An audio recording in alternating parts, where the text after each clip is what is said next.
we're going to take a look at ion concentration here.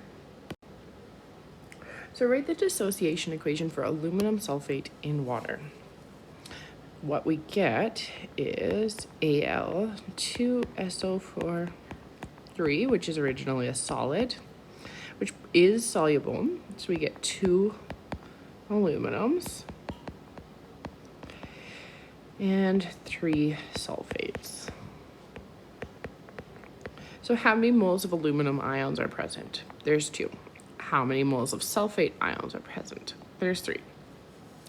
So we started with 1 mole of aluminum sulfate, or 1 particle, if you will. And we end up with a total of 5 particles when the ion or when the compound dissociates.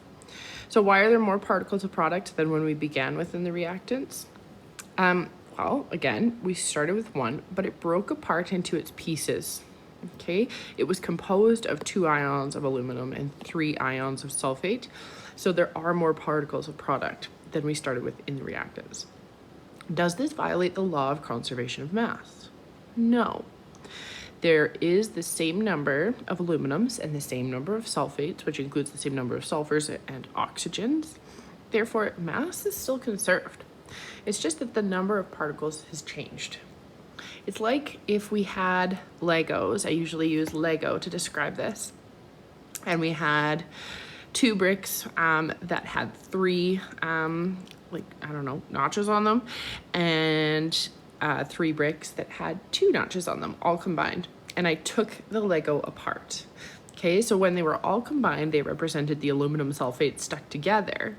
And when I take my Legos apart, it represents the ions separately. They all still weigh the same. There's just a different number of counting. So our goal today is to use ionization and dissociation equations to determine the concentration of ions in solution.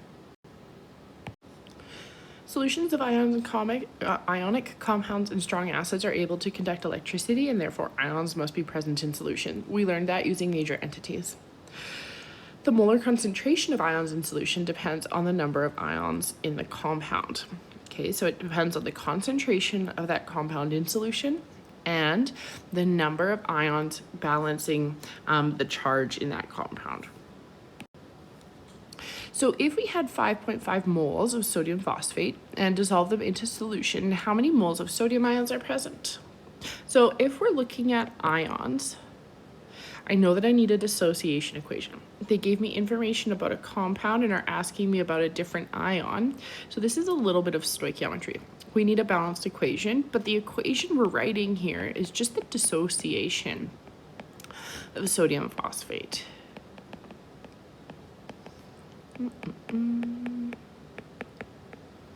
So if I start with N equals 5.50 moles, and I'm looking for the moles of sodium ions, this is like our stoichiometry. So remember, in stoich, we start with mass, we find moles of the known. We switch using the mole ratio to find moles of unknown, and we can solve for the mass of unknown, again using N is equal to little m over big M. So because we're given moles of a known and we're asked for moles of the unknown, we're simply going to use our mole ratio to solve this question.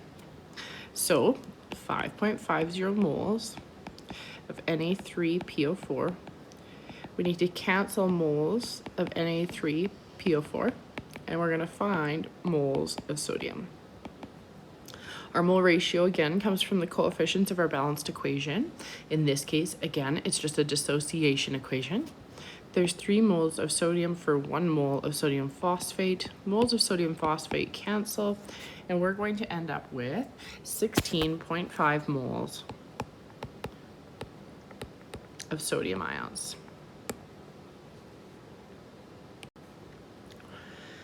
So steps to calculating ion concentration, we're going to write our balanced dissociation or ionization equation.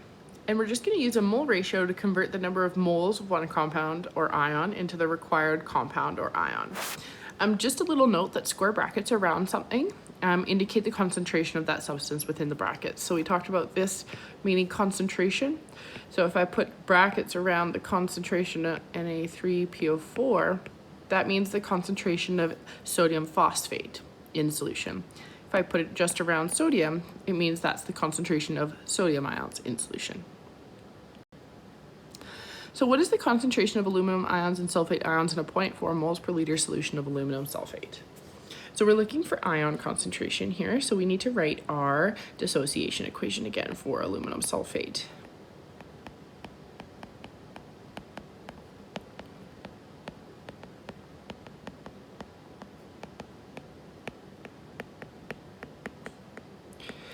So we were given a concentration, a molar concentration, and we're asked for the concentration of each of the ions. Now, we don't have moles, nor do we have enough information to just calculate the moles of aluminum sulfate. But because we're asked for concentration in each case and our concentration includes moles, we don't actually need that. So we're going to use, and I'm going to find aluminum ions, first. We're just going to use our concentration. So if we write it as a fraction, I see that this is moles, and this is again the concentration of aluminum sulfate. So if I write a mole ratio now, I can convert this moles of aluminum sulfate into moles of a different ion. So I'm going to cancel moles of aluminum sulfate, and I'm going to find moles of aluminum. So that is the ratio from our balance coefficients in our equation. Moles of aluminum sulfate cancel, and what I'm going to be left with for units is moles of aluminum ions per liter, and moles per liter is a concentration. So 0.4 times 2 is 0.80 moles per liter. So we can say that the concentration of aluminum ions is 0.80 moles per liter. We're going to do the same thing for sulfate. So 0.40 moles of aluminum sulfate per liter. And we're going to cancel moles of aluminum sulfate. And we're going to find moles of sulfate. So that's 3/1. And when we multiply that out, we get 1.2 moles per liter. So the concentration of sulfate ions is 1.2 moles per liter. So again, we didn't have to start with moles. We simply started with the concentration. Again, because these are all actually in the exact same solution.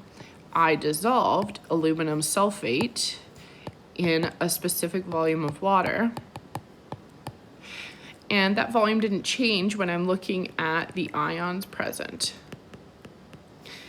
These ions are still in the exact same volume of water, so I don't need to convert directly to moles first. I can use their concentration in this case. Okay, calculate the molar concentration of the cation and anion when 25 grams of ammonium oxalate solid is dissolved in 100 milliliters of water. So we need a balanced equation first. Ammonium oxalate, that's a weird formula that we haven't seen. Oxalate is OOCCOO 2-, so there needs to be 2 ammoniums. Ammonium is soluble with everything, so this will make 2 ammoniums and an oxalate. Okay, so we were given 25 grams of ammonium oxalate, and remember, these are all dissolved in the same amount of water. So the volume, 100 milliliters, can apply to anything in this equation because they're all in the exact same solution. Okay, we are looking for the concentration of each ion. So let's start with the ammonium ion. I'm going to show how we can do this using unit analysis for those who'd like to do that. Because we have a mass, we need to calculate a molar mass. I found the molar mass of this to be 124.12 grams per mole. So I'm going to start with my 25 grams. And I need to cancel grams and find moles of ammonium oxalate. I'm not going to write out its entire formula there. That's too much. So this is our molar mass, 124.12 grams per 1 mole of sodium oxalate. Or sorry, ammonium oxalate. Grams cancel. We're left with moles of ammonium oxalate. At this point, we can just go on with regular stoichiometry. We need to find the moles. We need to, cancel the moles of ammonium oxalate and find moles of ammonium. This is a 2/1 mole ratio. Moles of ammonium oxalate cancel, and I'm left with just moles of ammonium. Now, the last step here is that I need to find the concentration. And concentration has units of moles per liter. I have moles. It's the only unit that's not crossed out right now. And I need a per liter unit. So what I'm going to do here is I'm going to multiply by a fraction where I have a placeholder on the top because I don't want to alter this moles unit. And the only other piece of information I have is this volume. I need to divide by volume. So if I multiply by 1/0.1, it's like dividing by volume. And the only units I'm left with now are moles per liter. Okay, when you calculate this all out, you should get 4.1 moles per liter for the concentration of ammonia. All right, if you didn't like that and you wanted to do just formulas again, that is totally fine. What we need to solve for first is the moles of ammonium oxalate, oh my goodness. So 25 grams divided by our 124.12 grams per mole. And that gives us 0.2014 moles, and that's of ammonium oxalate. Now at this point you have two options. You can either do your mole ratio next to find the moles of oxalate, or because I know that these are all in the exact same solution, I can find its concentration next and then apply my mole ratio to the concentration in the end like we did in our previous question. So I'm going to do that. Again, you can do either process first. It does not matter in this case because they are in the exact same volume for all of these. All right, so in the end, we get 2.014 moles per liter, and this is still of ammonium oxalate because I have not done any mole ratio.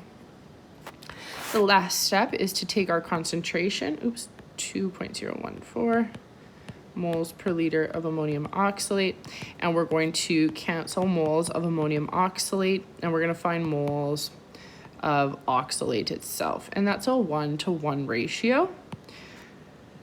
You do need to show a mole ratio even if it is 1-to-1, don't forget.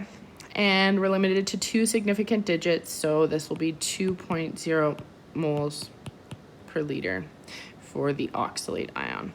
So I like to see a statement at the end. So NH4 has a concentration of 4.1 moles per liter, and the oxalate ion, which can also be written as C2O4 2-, has a concentration of 2.0 moles per liter. All right, what mass of magnesium bromide must be dissolved to make a 1.5 liter solution with a bromide ion concentration of 0.3 moles per liter? Again, we're talking about ion concentrations, so we need to write a dissociation equation for this.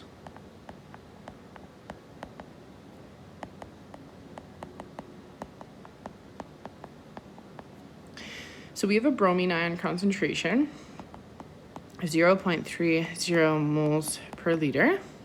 We're looking for the mass of magnesium bromide, and because we're looking for mass, we also need a molar mass, which I calculated to be 184.11 grams per mole.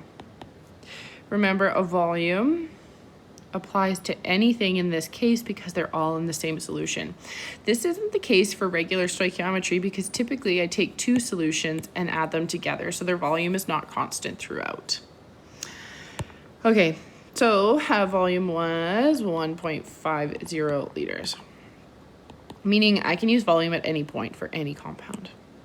All right, I'm going to show this using unit analysis. If I say that I'm going to use the volume for the bromide ion concentration, I'm going to start with that volume because it's my known bromine ion I can calculate the number of moles of. And I need to start with something that doesn't have a fractional unit. Okay, so the trick here is that moles per liter is a fraction. And when we start with our unit analysis, typically we're trying to start with a unit that is just itself. There's no per whatever on the bottom. Okay, I need to cancel liters. So liters go on the bottom, and I'm always looking for moles first. So moles per liter is here, and we write 0.30 moles per liter of bromine ions. Liters cancel. At this point, we're at our mole ratio, so moles of Br minus over moles of MgBr2. And our mole ratio is 1/2 here. Moles of bromine ions cancel. I'm at moles of magnesium bromide, and I need to cancel moles of magnesium bromide and find grams of magnesium bromide. This is 184.11 grams per 1 mole of magnesium bromide, and moles cancel. If we multiply all the way across the top, divide by everything across the bottom, we get 41 grams of magnesium bromide required. If you don't like what I just did, use C equals N over V to find moles of bromine. Using moles, we're going to use our mole ratio to switch to moles of magnesium bromide. From there, you're going to find the mass using moles times molar mass. You should get the same answer. All right, there's just a few practice questions for this section.